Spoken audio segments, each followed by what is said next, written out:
Hello दोस्तों, welcome to PW only IAS. Date है आज की 17 अप्रैल 2023 एंड आप सभी का स्वागत है आज के प्रीलिम बूस्टर न्यूज़ डिस्कशन के अंदर। आप यहां पर आज की न्यूज़पेपर देख सकते हो। तो कुछ इंपॉर्टेंट न्यूज़ हैं जो हम आज डिस्कस करेंगे इनमें से। एट द सेम टाइम एक इंपॉर्टेंट इन्फॉर्मेशन आप सभी के लिए। देखिए, आई एम वेरी श्योर आपने कल सभी ने जो सैट का टेस्ट था वो दिया होगा। ठीक है, तो आज सुबह 11 बजे, ठीक है, यानी कि 17 अप्रैल 2023 11 बजे आप सभी को जुड़ना है मेरे साथ। ठीक है, मैं आपके साथ इसके सॉल्यूशंस डिस्कस करूंगा। ठीक है, टोटल 50 क्वेश्चंस हैं जो हम इनको लाइव डिस्कशन करेंगे आज 11 बजे। देखो, यहाँ पर ना नॉलेज तो बढ़ेगी बढ़ेगी, at the same time question हमें कैसे अटेम्प्ट कर सकते हैं, ठीक है, कौन से क्वेश्चन छोड़ने वाले होते हैं। ठीक है, तो वो सारी स्ट्रेटजीज में आपको मैं यहाँ पे इस पर्टिकुलर सेशन में सिखाऊंगा। ठीक है, तो मेक श्योर कि जो हमारा ओनली है इसका मेन चैनल है वहां पर आप जुड़ना मत भूलिएगा आज सुबह 11 बजे, जहां पर हम अच्छे से डिस्कशन करेंगे। ठीक है, लास्ट क्लास के अंदर मैंने आपको नुसांतरा के बारे में पूछा था। देखो, इसके बारे में थोड़ा आप सभी ने आंसर्स भी दिए हैं कमेंट सेक्शन के अंदर, तो इसके बारे में थोड़ा मैं अगर आपको बताऊं ना, तो देखो, जो पहले इंडोनेशिया था उसकी कैपिटल देखने को मिलती थी हमें क्या, जकार्ता। पर अब वो शिफ्ट करी जा रही है कहाँ पर, यहाँ पर नुसांतरा। इसको आप ईस्ट कालीमंतान बोला सकते हो, ठीक है ना। ये दोनों नाम आपको ध्यान रखने हैं, ईस्ट कालीमंतान, यहाँ पर एक लोकेशन है नुसांतरा, ये पर्टिकुलर लोकेशन आपको ध्यान में रखनी है। अब आप लोग सोच रहे होंगे सर ये क्यों करा जा रहा है, ऐसा क्या रीजन है इसके पीछे का शिफ्ट करने का। देखो, शिफ्ट करने के रीजन पीछे काफी सारे हैं, बट प्राइमरीली क्या है, इन्वायरमेंटल इश्यूज है। कैसे सर? देखो, जो जकार्ता है ना वो धीरे धीरे सिंक कर रहा है। ठीक है, और ऐसा बोला जा रहा है कि हो सकता है 2050 तक काफी सारे पार्ट्स जो है ना जकार्ता के, वो सबमर्ज हो सकते हैं। ठीक है ना, अंडर वाटर वो सबमर्ज हो सकते हैं बाय 2050। साथ में ही बहुत सारे हमें फ्लड्स वगैरह देखने को मिल जाते हैं। जकार्ता में मल्टीपल रिवर्स हैं, तो इस वजह से सिटी के ऊपर थोड़ा क्वेश्चन मार्क्स उठ रहे हैं। तो इस वजह से इन्होंने डिसाइड किया कि नहीं, ये शिफ्ट कर लेंगे अपनी कैपिटल को। Plus at the same time Jakarta में पॉपुलेशन भी इतनी ज़्यादा हो रही है कि अनसस्टेनेबल बन रहा है। ठीक है, तो इस तरह के इश्यूज थे कहीं ना कहीं, जिस वजह से इन्होंने डिसाइड किया है कैपिटल अपनी शिफ्ट करने का। तो ये नाम आपको डेफिनेटली अच्छे से पता होने चाहिए। जो बोर्नियो आइलैंड के आपको ये ईस्टर्न पार्ट में आपको देखने को मिल जाएंगे, जैसा आप मैप में देख भी पा रहे हो। अब कल के लिए सर क्या होमवर्क रहेगा? कल के लिए आपका होमवर्क है केबुल लमजाओ नेशनल पार्क। ठीक है, इसके रिगार्डिंग आप मुझे बताओगे पहली बात तो कौन सी स्टेट में है, एंड सेकेंडली ये इतना पॉपुलर क्यों रहता है, क्या इसके रिगार्डिंग एक स्पेशल चीज क्या है, वो भी आप मुझे नीचे कमेंट सेक्शन में बताओगे। तो पहला होमवर्क आपका ये रहेगा। साथ में प्रीवियस ईयर क्वेश्चन के अंदर आपको इकोनॉमी का एक क्वेश्चन अटेम्प्ट करना है, इसको भी हम कल डिस्कस कर लेंगे। चलिए आगे बढ़ते हैं। ठीक है, एक कॉन्सेप्ट हमें समझना है, दैट इज डब्बा ट्रेडिंग। देखो, अभी एनएससी ने ना कुछ नोटिस इशू कर रहे हैं जो कि इन्वॉल्व थे कुछ ऐसे ऑर्गेनाइजेशन जो डब्बा ट्रेडिंग के अंदर इन्वॉल्व थी। तो पहले सबसे पहले समझो कि डब्बा ट्रेडिंग आखिर होती क्या है। देखो, मैं आपको खुद का ही एग्जांपल देता हूँ। जैसे मैं पर्सनली भी इन्वेस्ट करता हूँ, मैं पर्सनली भी ट्रेड करता हूँ। तो देखो, जब मैं करता हूँ ना, तो मैं कोई पर्टिकुलर एक्सचेंज को यूज करता हूँ, मतलब एनएससी हो गया, बीएससी हो गया, यहाँ पर जाके कुछ ना कुछ मैं करता हूँ। ठीक है ना। एट द सेम टाइम मैंने जब अपना ट्रेडिंग स्टार्ट करी, तो मैं अपना डीमैट अकाउंट भी दिया वहां पे। ठीक है, जो नो योर कस्टमर जैसी रिक्वायरमेंट्स होती हैं वो सारी चीजें भी करी। ठीक है ना, तो बिल्कुल एक प्रॉपर मैकेनिज्म के थ्रू हो रहा है कि जो सेबी बोलता है एक्सचेंज के थ्रू हम ट्रेडिंग करें, अपना केवाईसी करवाएं, अपना कहीं ना कहीं डीमैट अकाउंट के थ्रू करें, तो वो सारी चीजें होती हैं। तो ये तो नॉर्मली हम ट्रेडिंग जो बात करते हैं, नॉर्मली इन्वेस्टिंग की बात करते हैं। पर डब्बा ट्रेडिंग के अंदर क्या होता है ना, ये सारी चीजें हट जाती हैं। मतलब कोई यहाँ पे एनएससी बीएससी नहीं है, कोई यहाँ पे नो ईयर कस्टमर नहीं हो रहा, कोई यहाँ पे डीमैट अकाउंट नहीं खुलवाया जा रहा। तो सर ट्रेडिंग हो कैसे रही है? देखो, बहुत सिंपल है। इसमें क्या होता है, एक बंदा होता है जो कि होता है क्या, डब्बा ट्रेडर। एक होता है डब्बा ऑपरेटर। ठीक है, तो डब्बा ट्रेडर क्या करेगा, डब्बा ऑपरेटर के पास जाएगा और ये बोलेगा कि मान लो जैसे किसी भी शेयर का मान लो दाम चल रहा है 2000 रुपये। ठीक है, ये बोलेगा कि यार मैं ये शेयर को खरीदना चाहता हूँ। ओके, अब हो सकता है एक महीने के बाद इस शेयर का दाम हो जाए 2100 रुपया। तब क्या हुआ, इस वाले पर्सन को ना ये क्या करेगा, इसको सेल कर देगा 2100 पे। ठीक है, खरीदा कितने पे, 2000 पे, सेल किया कितने पे, 2100 पे, तो 100 रुपया इसको प्रॉफिट हो गया। बिल्कुल। अब जो डब्बा ऑपरेटर था ना, ये 100 रुपया अपनी जेब में से इसको दे देगा। आई बात समझ में? तो यहां पर इसका जो डब्बा ट्रेडर का फायदा हुआ, वो डब्बा ऑपरेटर का नुकसान हुआ, एंड वाइस वर्सा। इस तरह से ये चीज वर्क करती है। अब आप लोग सोच रहे होंगे कि सर ये ऐसा कर क्यों रहे हैं, ये सेम चीज एक्सचेंज पे क्यों नहीं कर लेते, ठीक है, ये आपस में क्यों कर रहे हैं? देखो, दो कारण है इसके पीछे के। पहली बात तो जो डब्बा ऑपरेटर है, जो बेसिकली एक तरह का ब्रोकर, ब्रोकर तो नहीं बोलूंगा, ठीक है, यहाँ पे आप ब्रोकर बोल भी सकते हो। ठीक है, तो वो क्या कर रहा है, इसको फायदा क्या हो रहा है, इसको पता है कि ना जो ज्यादातर डब्बा ट्रेडर होते हैं ना, वो नुकसान ही करते हैं। ठीक है ना, आप लोग भी अगर कोई कभी इन्वेस्ट करते होंगे तो आई एम वेरी श्योर 90% लोग यहाँ पे स्टॉक मार्केट के अंदर अपना नुकसान ही करवाते हैं। तो जो भी नुकसान होगा वो इसका फायदा हो जाएगा। तो इसलिए ये तो ये इसलिए कर रहा है। बट सर डब्बा ट्रेडर को क्या फायदा हो रहा है? देखो मैंने बताया ना, यहाँ पर पहली बात तो क्या, इसको डीमैट अकाउंट नहीं खुलवाना पड़ रहा, ठीक है, ये हो सकता है ना खुलवाना चाहता हो, इसको केवाईसी नहीं करनी पड़ रही, ठीक है, हो सकता है ये ना चाहता हो। ऊपर से आप देखो, हो सकता है ना इसके पास भैया ब्लैक मनी हो। अब ब्लैक मनी वो स्टॉक मार्केट में डीमैट अकाउंट के थ्रू खुलवा के थोड़ी करेगा, आई बात समझ में? तो ब्लैक मनी को हो सकता है वो यहाँ पे डाल रहा हो। ऊपर से जब इसको कोई प्रॉफिट होता है तो सरकार उसमें से टैक्स ले लेती है, तो हो सकता है तो टैक्स नहीं देना चाहता हूँ। तो इस वाली ट्रांजैक्शन में कोई टैक्स वैक्स की बात नहीं हो रही है, अगर आपने बहुत सारे पैसा कमा भी लिया तो टैक्स नहीं पे करना पड़ रहा है यहाँ पे। ऊपर से हमें मार्जिन वगैरह देने पड़ते हैं, तो मार्जिन भी यहाँ पे उसका चक्कर भी खत्म। साथ में ही ये अपनी इन्फॉर्मेशन देना ही नहीं चाहता कि भैया मैंने कितना पैसा स्टॉक मार्केट में डाला है, ठीक है ना। तो इस तरह की चीजों से बचने के लिए, अपनी ब्लैक मनी को कई बार पंप इन करने के लिए लोग डब्बा ट्रेडिंग का यूज करते हैं। बट मीनिंग समझ आया ना डब्बा ट्रेडिंग का, कि डब्बा ट्रेडिंग होती क्या है? ये एक तरह की क्या होती है, इनफॉर्मल ट्रेडिंग होती है, जो कि स्टॉक एक्सचेंज के परव्यू से बिल्कुल बाहर होती है। यहाँ पे ये सारी बातें होती नहीं है, ठीक है ना। ये इलीगल मार्केट है, एक तरह की प्रॉक्सी मार्केट है, जिसके अपने रूल्स एंड रेगुलेशन होते हैं।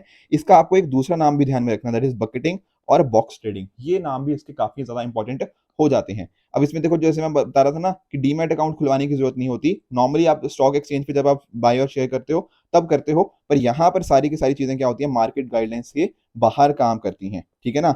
कोई रियल ट्रांजैक्शन नहीं हुई, ऐसा नहीं है कि सामने वाले ने आपके स्टॉक खरीद लिया, नहीं, वो सिंपली स्टॉक प्राइस मूवमेंट के राउंड एक तरह की गैम्बलिंग हो रही है, ठीक है ना। स्टॉक प्राइस ऊपर चला गया तो अकॉर्डिंगली आपको फायदा हो जाएगा और सामने वाले को नुकसान, जो कि डब्बा ऑपरेटर था, एंड वाइस वर्सा। इस तरह से ये चीज वर्क करती है। यही सेम एग्जांपल मैंने यहाँ पे देख रखा है कि जो ब्रोकर का प्रॉफिट होता है वो इन्वेस्टर के लॉस के इक्विवेलेंट होता है। तो यही स्टॉक प्राइस की मूवमेंट मैंने आपको एज एग्जाम्पल दे रखी है। अब ध्यान रखना, this is an illegal thing, ठीक है ना। कोई बोले कि आपको लीगल है, इनफैक्ट ना देखो एक, चलो हम प्रीलिम्स की तैयारी तो कर ही रहे हैं, बट काफी बार ना आजकल देखो टेलीग्राम हो गया या फिर यूट्यूब हो गया या फिर किसी भी तरह से आपको काफी लोग कांटेक्ट करेंगे कि हमारे साथ आप ट्रेडिंग कीजिए, तो बहुत ही ध्यान से ट्रेडिंग करिएगा, क्योंकि बहुत सारे लोग इसके फ्रॉड का शिकार इस तरह से हो रहे हैं। तो डब्बा ट्रेडिंग इलीगल है, ध्यान रखना। अगर आप पकड़े गए डब्बा ट्रेडिंग करते हुए तो आपको मतलब आपको, ठीक है ना, आपको जेल हो सकती है 10 साल तक की, और साथ साथ आपको फाइन भी हो सकता है 25 करोड़ का, या दोनों की दोनों चीजें। बहुत सारे जो इनोसेंट लोग हैं वो भी इसमें फंस रहे हैं, तो ध्यान रखिएगा इसका। तो ऑफेंस है under security contract regulation act 1956, right. अगले टॉपिक की तरफ बढ़ते हैं, दैट इज चार धाम यात्रा। देखो चार धाम यात्रा के बारे में हमने पहले भी पढ़ा था काफी टाइम पहले, पर अभी रिसेंटली न्यूज क्या है कि ड्रोन्स को यूज किया जाएगा लाइफ सेविंग ड्रग्स को डिलीवर करने के लिए। कहाँ? चार धाम पिलग्रिम्स जो होते हैं, अगर कोई भी इमरजेंसी हो जाती है। देखो चार धाम के बारे में आप जानते हो, ठीक है। जब हम बात कर रहे हैं यहाँ पे, पहली बार आप नोटिस करना कि एक्चुअल में ये चार धाम, एक होता है बड़ा चार धाम, एक होता है छोटा चार धाम।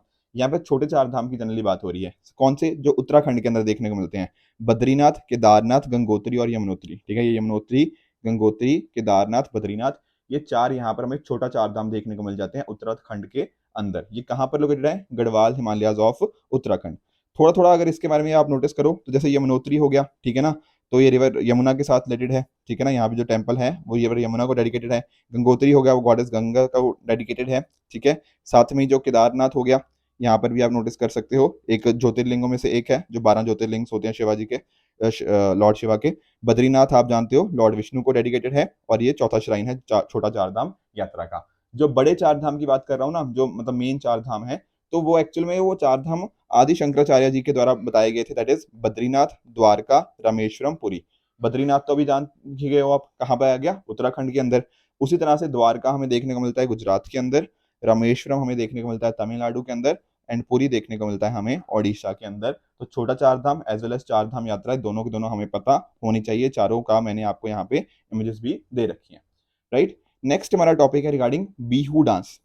अभी देखो क्या हुआ वीकेंड के पर ना, क्या हुआ, आई थिंक सैटरडे की बात है, सैटरडे संडे की बात है। तो उस दिन क्या हुआ कि Guinness book of world record के अंदर जो बिहू डांस था उसने एंट्री कर लिया है। कैसे कर ली है? क्योंकि यहाँ पर ना टोटल 11,000 से भी ज्यादा लोगों ने इसको परफॉर्म किया, ठीक है ना। यहाँ पे आप देख सकते हो डांसर्स एंड ड्रमर्स, ठीक है। 11,000 नासोनीस को डांसर्स बोलते हैं, और जो ड्रमर्स होते हैं उनको धूलियास बोलते हैं। इन्होंने यहाँ पे असम के सरूसा जाए स्टेडियम के अंदर यहाँ पे ये चीज परफॉर्म करी, एंड ये Guinness book of world record के अंदर आ गया। तो सब समझ गए होंगे कहाँ से डांस है, ठीक है। असम का सबसे पॉपुलर डांस है। ध्यान रखना, दोनों मेन भी परफॉर्म करते हैं इसको और वुमेन भी परफॉर्म करते हैं। अब जब असम का नया साल होता है ना, रंगोली बिहू जिसको बोलते हैं या बोहाग बिहू बोलते हैं, इसके टाइम पर इसको बिहू डांस को यहाँ पे परफॉर्म किया जाता है। कुछ और ना छोटी दो चार चीजें हैं जो आपको ध्यान में रखनी है। पहली बात है इनके जो ड्रेसिंग स्टाइल है, ठीक है ना। तो जो डांसर्स होते हैं ना यहाँ पे, वो मेखला चादोर, ठीक है ना। मेखला चादोर करके इसको वियर करते हैं। मेखला क्या होता है? मेखला एक सिलेंड्रिकल शेप्ड आउटफिट होता है जो कि lower half of the body पे होता है, और चादोर होता है वो एक तरह से का शॉल होता है। ठीक है, आप नोटिस कर पा रहे होंगे। तो मेखला चादोर का आपका नाम ध्यान में रखना है। और ये जो बनते हैं ये मुगा सिल्क से बनते हैं। ठीक है, मुगा सिल्क क्या है? ये असम की एक तरह से सिल्क है जो सिर्फ असम में ही प्रोड्यूस करी जाती है। तो ये कुछ पॉइंट्स हमें यहाँ पे पता होने चाहिए थे with regards to Bihu dance. Next हमारा टॉपिक है रिगार्डिंग गोंड पेंटिंग। अब गोंड पेंटिंग सर कहाँ सी है? गोंड पेंटिंग आप जानते हो मध्य प्रदेश की है। ठीक है, अभी रिसेंटली क्या हुआ है, जो गोंड पेंटिंग है ना उसको जीआई टैग मिल गया है। तो ये बात भी आपको पता होनी चाहिए। तो गोंड पेंटिंग गोंड ट्राइब से रिलेटेड है, मध्य प्रदेश का एक आर्ट फॉर्म हमें देखने को मिल जाएगा। जो पतनगढ़ विलेज है ऑफ दिंडोरी डिस्ट्रिक्ट, वहां से हमें इसका ओरिजिन देखने को मिलता है। इसके लिए ये बिल्कुल यहाँ पे फेमस है। अब इस पेंटिंग्स के अंदर होता क्या है? देखो, इस पेंटिंग्स के अंदर ना आपको नेचुरल कलर्स पहली बात तो यूज करते हुए देखने को मिल जाएंगे। आपके जो घरों की दीवारों के ऊपर पेंट जनरली किया जाता है इसके अंदर। ठीक है ना। एंड साथ में साथ कि जो उनका ट्राइबल कल्चर है उसको एक तरह से बताने के अंदर यहाँ पे इसको यूज किया जाता है। ठीक है। एंड साथ में ही यहाँ पर दिगना और भित्ति चित्र, ये दो चीजें आपको ध्यान में रखनी है। दिगना क्या है? ये ज्योमेट्रिक पैटर्न्स की बात करते हैं। और जब हम बात करते हैं भित्ति चित्र की, ये अलग अलग एनिमल्स, प्लांट्स और ट्रीज वगैरह की चीजें यहाँ पे पेंट करी जाती हैं। तो दो पॉइंट्स आपको दिगना और भित्ति चित्र के बारे में पता होना चाहिए। ठीक है, कई बार क्वेश्चंस ना ऐसे ही पूछ लिए जाते हैं कि दिगना और भित्ति चित्र किसके साथ रिलेट करते हैं। तो आपको ध्यान में रखना है कि ये गॉन्ड पेंटिंग के साथ यहाँ पे रिलेट करते हैं। ठीक है। अगला हमारा टॉपिक है रिगार्डिंग बठिंडा मिलिट्री स्टेशन। देखो, ये काफी दिनों से ना न्यूज इन ट्रांजिशन थी। ठीक है ना, तो मैंने पहले इसलिए डिस्कस नहीं किया क्योंकि थोड़ा इसके रिगार्डिंग अभी और डिटेल्स आनी थी। पर ऑल तो अभी भी डिटेल्स बहुत ज्यादा आई नहीं है, तो तब भी मैं डिस्कस कर लेता हूँ। क्या हुआ है, जो बठिंडा का रेलवे स्टेशन है, ठीक है ना, एक फायरिंग हुई है वहां पे पंजाब के अंदर। वहां पे 4 आर्मी सोल्जर्स की यहाँ पे हमें किलिंग देखने को मिल जाएगी। ठीक है। तो थोड़ा ये जो मिलिट्री स्टेशन था एक तरह का, ठीक है, तो ये थोड़ा हमें देखना है कि क्या पॉइंट था। ठीक है, रेलवे स्टेशन में कह के मैं मिलिट्री स्टेशन था एक्चुअली। ठीक है, तो ये थोड़ा हमें यहाँ पे समझना है बठिंडा के मिलिट्री स्टेशन के बारे में। पहली बात तो कि बठिंडा के अंदर आप लोकेटेड है पंजाब के अंदर। ठीक है, आप दिल्ली से 280 किलोमीटर की दूरी पे है। और यहाँ ये क्या है? हेड क्वार्टर्स है 10 कॉप्स ऑफ द आर्मी, जिनको चेतक कॉप्स के नाम से जाना जाता है। अब सर हुआ क्या है? देखो, हुआ ये है कि हमारे जो 4 जवान हैं उनको यहाँ पे मारा गया है। अब पता नहीं लग पा रहा है कि इनको आखिर मारा किसने है। ठीक है, बहुत सारे लोग यहाँ पर ना एक फ्रेटरी साइड का नाम ले रहे हैं। सर, ये फ्रेटरी साइड क्या होता है? देखो, फ्रेटरी मतलब होता है एक तरह से ब्रदरहुड। तो अगर कोई भाई किसी भाई को मार दे, या मतलब भाई बहन को मार दे, एनीथिंग लाइक दैट, उसको बोलते हैं फ्रेटरीसाइड। अब यहाँ पर ना एक पॉसिबिलिटी है, अभी देखो प्रूवन नहीं है, पर बहुत सारे लोगों का कहना है कि पॉसिबिलिटी है कि ये हो सकता है एक फ्रेटरीसाइड का केस हो। मीनिंग क्या है यहाँ पे? देखो, हमारे जो जवान होते हैं ना, उनके ऊपर काफी स्ट्रेस होता है। ठीक है, काफी टेंशन होती है। क्यों होती है? क्योंकि देखो, वो अपनी फैमिली से इतने लंबे टाइम से दूर है। ठीक है ना, और ऊपर से इतनी टफ पोजीशन के अंदर काम कर रहे हैं। ठीक है, उनकी हर टाइम जान को खतरा रहता है। कई बार हो सकता है वो अपने, मान लो जैसे ना कि घर जाना है, कई बार उनको लीव चाहिए होती है, पर उनको लीव नहीं मिलती। ठीक है ना। ऊपर से कई बार सुपीरियर ऑफिसर्स जो होते हैं उनके साथ कुछ डिसिप्लिन रिलेटेड कई बार इश्यूज आ जाते हैं, कुछ कंडक्ट रिगार्डिंग इश्यूज आ जाते हैं। तो इस वजह से ना होता क्या है कि जवान ही एक दूसरे के जवान को कई बार मार देते हैं। इसी को बोलते हैं फ्रेटरीसाइड। ठीक है ना, एक पॉसिबिलिटी यहाँ पे है। ठीक है, ऐसा मैं नहीं कह रहा, ऐसा यहाँ पे बहुत सारी न्यूज रिपोर्ट यहाँ पे पॉसिबल हो सकता है कि यहाँ पे ये चीज पॉसिबल हो सकती है। क्योंकि देखो, आप देखो सुसाइड भी काफी कॉमन होने लग गए हैं यहाँ पे। ठीक है ना, रीजन क्या है कि टफ टफ इन्वायरमेंट है ना काफी। तो कई बार ऐसे सिचुएशन हमें देखने को मिल जाती है। इसी का नाम, जब दूसरे को किलिंग हो जाती है, इसी को बोलते हैं फ्रेटरीसाइड का नाम। ठीक है ना। तो ये ओवरऑल हमें थोड़ा आइडिया होना चाहिए था। अभी भी एग्जैक्ट रीजन क्या फ्रेटरीसाइड ही है या कोई और बाहर का बंदा आगे मार गया, अभी यहाँ पे श्योरिटी नहीं कहा जा सकती, पर एक पॉसिबल रीजन यहाँ पे लोगों के द्वारा माना जा रहा है। और ध्यान रखना, ये कोई टेररिस्ट अटैक नहीं है। ठीक है, ये बिल्कुल मना कर दिया गया है कि टेररिज्म नहीं है ये अटैक। तो टेररिस्ट एंगल बिल्कुल आउट है। तो ये मिलिट्री स्टेशन काफी ऑपरेशन मतलब ठीक है ना, लॉजिस्टिक्स बेस है, आर्मी के लिए यूज किया जाता है। साथ में यहाँ पे आप देख सकते हो कि डिफरेंट डिफरेंट यहाँ पे इन्फेंट्री, आर्मर्ड, आर्टिलरी, ठीक है ना, ये सारे यहाँ पे इस एरिया के अंदर आपको देखने को मिल जाएंगे। और एक जो एमुनेशन डंप भी हमें यहाँ पे देखने को मिल जाता है। थोड़ा अगर बठिंडा की हम हिस्ट्री के बारे में बात करें ना, तो बठिंडा की हिस्ट्री काफी पुरानी है। और यहाँ पर एक आपको फोर्ट के बारे में ध्यान रखना है, that is Qila Mubarak fort. ये काफी लंबे टाइम से यहाँ पे खड़ा हुआ है। ठीक है ना, तो इस फोर्ट को आपको ध्यान में डेफिनेटली रखना है। बहुत सारे आप जानते हो पंजाब के अंदर मल्टीपल टाइम पे इन्वेडर्स आते ही रहे हैं। हमारे जो नॉर्थ वेस्टर्न पार्ट था, तो वहां से किला मुबारक जो था ना, उस टाइम पे देखा, जैसे हुन्स हमें देखने को मिले थे, ठीक है ना, 6th सेंचुरी के अंदर।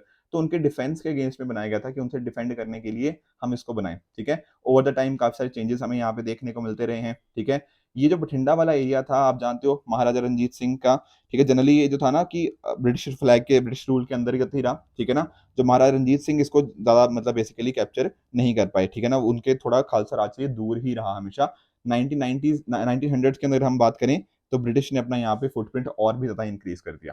तो मेजरली किसके अंडर रहा है, ये ब्रिटिशर्स के अंडर ही रहा है बठिंडा और उसके आसपास का एरिया। साथ में वर्ल्ड वॉर 1 के टाइम पे इंपॉर्टेंट एक रिक्रूटमेंट हब था कि लोगों को एक तरह से भर्ती करनी थी वॉर के अंदर, वहां पे उसको यूज किया गया। एंड साथ ही साथ ये एक तरह से ट्रांजिट पॉइंट की तरह भी काम करता था नॉर्थ वेस्टर्न फ्रंटियर्स के ऊपर। तो ये कुछ बठिंडा के बारे में था जो हमें अच्छे से पता होना चाहिए था, ठीक है। तो ये कुछ टॉपिक्स थे जो हमें अच्छे से डिस्कस करने थे।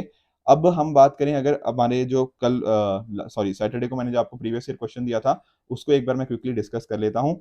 देखो यहाँ पे मैंने आपसे पूछा था अटॉर्नी जनरल सोलिसिटर जनरल के बारे में, ठीक है, 2022 का ही क्वेश्चन है तो रिसेंटली ही पूछा गया। तो देखो पहली बात तो मैं अगर आपको बताऊं, तो अगर आप आर्टिकल 76 पढ़ोगे ना अपने कॉन्स्टिट्यूशन का, तो वहां पर बात करी गई है इसकी अटॉर्नी जनरल ऑफ इंडिया की। और ये होते कौन है, he is the highest law officer of the country. तो सर अगर अटॉर्नी जनरल ऑफ इंडिया ये होते हैं तो सॉलिसिटर जनरल ऑफ इंडिया क्या होते हैं? देखो ये जो सॉलिसिटर जनरल ऑफ इंडिया होते हैं ना, वो इनको एक तरह से असिस्ट करते हैं, ठीक है ना, अटॉर्नी जनरल को वो असिस्ट करते हैं ताकि वो अपनी ड्यूटीज को अच्छे से कर पाए। अब अटॉर्नी जनरल को देखो बहुत सारी पावर्स होती हैं, जैसे for example he has the right of audience in all courts, ठीक है। तो सभी कोर्ट, जितने भी इंडिया में कोर्ट्स हैं, उनके पास राइट ऑफ ऑडियंस होता है। साथ में ही हमारे जो पार्लियामेंट के दोनों हाउसेज हैं, लोकसभा और राज्यसभा, वहां पर वो कुछ भी बोल सकते हैं, he is a right to speak. And साथ ही साथ इनकी प्रोसीडिंग्स में वो पार्ट ले सकते हैं, ठीक है। अगर कोई ज्वाइंट सिटिंग होती है वहां पर भी हो सकते हैं। जो हमारी पार्लियामेंट की वो कमेटीज होती हैं, ठीक है, पार्लियामेंट्री कमेटीज, मैंने कुछ दिन पहले आपसे डिस्कस भी किया था, तो वहां पर भी वो एज अ मेंबर पार्टिसिपेट कर सकते हैं। बट एक चीज ध्यान रखना है, उनके पास राइट टू वोट नहीं होता। कोई आपसे बोले ना कि उनके पास राइट टू वोट होता है, तो नहीं, पार्टिसिपेट कर सकते हैं मीटिंग्स के अंदर, he is a right to speak, वो प्रोसीडिंग्स के अंदर पार्टिसिपेट करेंगे, बट वोटिंग पावर्स उनके पास नहीं होती। जो भी मेंबर ऑफ पार्लियामेंट के पास अलग अलग प्रिविलेजेस होती हैं, अलग अलग इम्यूनिटीज होती हैं, वो भी यहाँ पर अटॉर्नी जनरल ऑफ इंडिया के पास होती हैं। अब ध्यान में रखना, ये अटॉर्नी जनरल ऑफ इंडिया के पास तो होती हैं, पर सॉलिसिटर जनरल ऑफ इंडिया के पास नहीं होती। He can not participate in the meetings of the parliament, ये बात आप ध्यान में रखना। अटॉर्नी जनरल करते हैं, सॉलिसिटर जनरल नहीं करते। ये कुछ चेंजेस मतलब कुछ डिफरेंसेस थे जो हमें पता होने चाहिए थे। अब एक बात और रियलाइज करो, सर अटॉर्नी जनरल कितने सालों के लिए काम करते हैं? तो देखो यहाँ पे इनकी टर्म जो है वो संविधान ने स्पेसिफाई नहीं करी। साथ में ही संविधान ने ये भी नहीं स्पेसिफाई किया कि इनका अगर इनको रिमूव करना है तो उसके ग्राउंड्स क्या होंगे, क्या उनका प्रोसीजर होगा। तो होता क्या है ना कि ये प्रेसिडेंट के प्लेजर के ऊपर काम करते हैं। और ऐसा अक्सर देखा गया है कि जैसे ही सरकार बदलती है, ठीक है, जैसे ही गवर्नमेंट बदलती है, साथ में ही जो हमारे अटॉर्नी जनरल ऑफ इंडिया होते हैं ना, वो रिजाइन कर देते हैं, ठीक है। तो ये बाय कन्वेंशन है कि वो रिजाइन कर देते हैं सरकार के साथ। ऐसा संविधान में कहीं नहीं लिखा। कल को कोई यूपीएससी कह देना कि कॉन्स्टिट्यूशन में ऐसा लिखा गया है कि जब सरकार चेंज होगी तो वो भी कुछ छोड़ देंगे, नहीं, ऐसा बाय कन्वेंशन चल रहा है, संविधान में ऐसा कहीं नहीं लिखा। तो बेसिकली होता क्या है, प्रेसिडेंट साहब का जब मन करता है इनको रिमूव कर सकते हैं, कोई यहाँ पे ग्राउंड इनके रिमूवल के लिए यहाँ पे स्पेसिफाइड नहीं है। अब अगर इतना पता है तो अटॉर्नी जनरल हमारा रिवाइज हो गया और ये क्वेश्चन भी हम आराम से कर लेंगे। अटॉर्नी जनरल ऑफ इंडिया और solicitor general are the only officers of the government who are allowed to participate in the meetings of the parliament. क्या ये बात ठीक है? द आंसर इज नो, ठीक है, अभी मैंने आपको बताया। सेकंड स्टेटमेंट देखो, सोलिसिटर जनरल ने बताया ना, सोलिसिटर जनरल पार्टिसिपेट नहीं कर सकते, अटॉर्नी जनरल ऑफ इंडिया कर सकते हैं, तो पहला स्टेटमेंट हमारा हो गया गलत। दूसरा देख लो, according to Constitution of India attorney general submits his resignation when the government which appointed him resigns. देखो यहाँ पर भी वही पूछ लेना, क्या संविधान के हिसाब से ऐसा है? नहीं, ये बाय कन्वेंशन है। तो दूसरा स्टेटमेंट भी यहाँ पे गलत हो जाएगा। आपका आंसर क्या बनेगा? Option number D, neither one not two, ठीक है। तो कई बार ना क्वेश्चन ट्विस्ट करने की कोशिश करती है, पर अगर आपके कॉन्सेप्ट्स अच्छे हैं ना तो आप उनमें गड़बड़ नहीं करोगे, जैसा कि इस क्वेश्चन के अंदर हमने देखा, राइट। अब देखो आज के जो हमने डिस्कशन करी उसके बेस पे मैं आपको 5 क्वेश्चन दे रहा हूँ। इन पांचों क्वेश्चंस का आंसर आप मुझे जो कमेंट सेक्शन में बताओगे कौन सा ठीक है कौन सा गलत है। एट द सेम टाइम जो मैंने आपको एक इकोनॉमी का प्रीवियस ईयर क्वेश्चन दिया है with regards to FDI, and साथ ही साथ जो केबुल लमजाओ नेशनल पार्क के बारे में पूछा है, इन सभी क्वेश्चंस का भी आप मुझे नीचे कमेंट सेक्शन में आंसर बताओगे। जब सैटरडे को मैंने आपको क्वेश्चंस दिए थे उनका एक बार मैं क्विकली आपको आंसर बता देता हूँ। जैसे पहला था डॉक्टर अंबेडकर जी के बारे में, तो क्या ये पहले हमारे लॉ मिनिस्टर थे, law sorry minister of law and justice थे, और इन्होंने क्या सिर्फ पहली first round table conference attend करी थी? नहीं, ये बात फॉल्स है। इन्होंने तीनों की तीनों यहाँ पे 3 राउंड टेबल कॉन्फ्रेंस यहाँ पे अटेंड करी थी, तो ये बात आपको पता होनी चाहिए। पुथांडु, क्या ये न्यू ईयर सेलिब्रेट किया जाता है in the state of Kerala? The answer is again false. ये बात है तमिलनाडु की। तीसरा, कम्बम ग्रेप्स, क्या जीआई टैग केरला से मिला है? सर ये भी फॉल्स है, इनको भी कहां से मिला है? तमिलनाडु से ही मिला है। रेट्स एंड इन्वेट्स, ठीक है ना, रियल एस्टेट इन्वेस्टमेंट ट्रस्ट हमने पढ़ा था, ठीक है, इंफ्रास्ट्रक्चर इन्वेस्टमेंट ट्रस्ट ये भी पढ़े थे। तो क्या ये सेबी के द्वारा रेगुलेट किए जाते हैं? ये बात बिल्कुल ट्रू है। हमारा पांचवा स्टेटमेंट, लोकायुक्त, क्या ये गवर्नर ऑफ द स्टेट की तरह अपॉइंट किए जाते हैं और यहाँ पर रीअपॉइंटमेंट के लिए एलिजिबल हैं? क्या ऐसा होता है? देखो नहीं, ये बात फॉल्स है। अपॉइंटमेंट तो गवर्नर ऑफ द स्टेट के द्वारा ही होती है, ठीक है, पर ये रीअपॉइंटमेंट के लिए एलिजिबल नहीं होते। थोड़ा मैं अगर आपको बताऊं ना, तो अपॉइंटमेंट जो होती है वो गवर्नर ऑफ स्टेट करते हैं, पर जो नॉमिनेट किया जाता है ना इनको, वो किया जाता है जो वहाँ के चीफ मिनिस्टर होते हैं, साथ में उनके कंसेंसस होता है किसका? जो चीफ जस्टिस होते हैं उस स्टेट के, ठीक है, लीडर ऑफ ऑपोजिशन हमें देखने को मिल जाते हैं, लेजिस्लेटिव असेंबली के भी और काउंसिल के भी, साथ में ही हमारे जो स्पीकर हो गया लेजिस्लेटिव असेंबली के, और चेयरमैन अगर लेजिस्लेटिव काउंसिल वहां पे एग्जिस्ट करती है, तो ये सारे मेंबर्स भी वहां पे देखने को मिलते हैं। इनकी टर्म यहाँ पे 5 साल होती है, ठीक है, मैक्सिमम ईयर हो सकता है 70 ईयर्स ऑफ एज हो सकती है, तो जो भी अर्लियर होती है ज्यादातर स्टेट्स में यही इसको फॉलो किया जाता है। ध्यान रखना, ये रीअपॉइंटमेंट के लिए एलिजिबल नहीं होते, तो इस वजह से हमारा पांचवा स्टेटमेंट यहाँ पे फॉल्स हो जाएगा। आई बात समझ में? तो ये कुछ पिछले लेक्चर के क्वेश्चन थे जो हमें डिस्कस करने थे, ठीक है। मैं फिर से एक बार रीआइट्रेट कर दूं, आज सुबह 11 बजे आप सभी को मेरे साथ जुड़ना है। ओनली आईएएस का जो मेन चैनल है, वहां पर हम डिस्कशन करेंगे सेट के टेस्ट की, ठीक है, और अच्छे से आपके जो भी डाउट्स होंगे उनको भी वहां पे कैटर